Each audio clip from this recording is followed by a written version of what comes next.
I would hope that this would light a fire under the EU because, Bill, I've said before, EU has a collective action problem here. It's 27 countries, but they're being represented by this one group in Brussels. So some of the feedback that I've been getting is that the underlying countries don't even know what the EU is negotiating on their behalf. Bessent is really playing with fire here.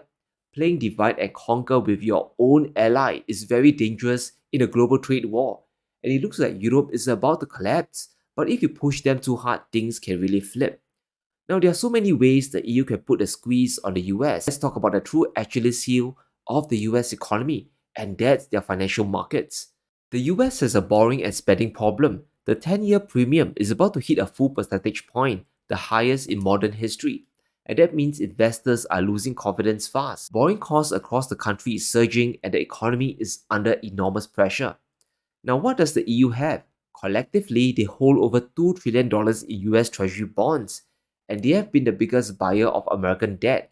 Now, this is a card they could always play. After all, just from a trade basis alone, if exports to the US collapse, where are the dollars going to come from? And without dollars, where is the money needed to recycle any trade surplus into treasury bonds? It's amazing that Bessent didn't factor this into his own calculations. A 50% tariff on EU goods into the US will also ramp up the inflation pain.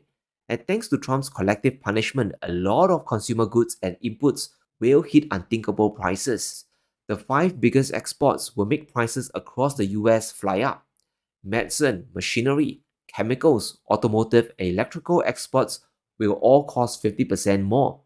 So either the importers and consumers eat the tariff or EU supply to the US will collapse. Either way, prices will go up.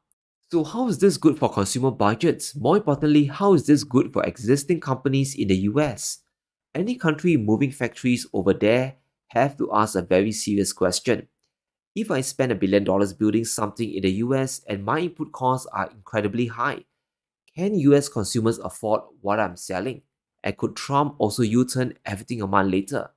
So this move against the EU is definitely damaging to Europe, but that doesn't mean the US will get away scot-free either. In fact, the damage might be even worse.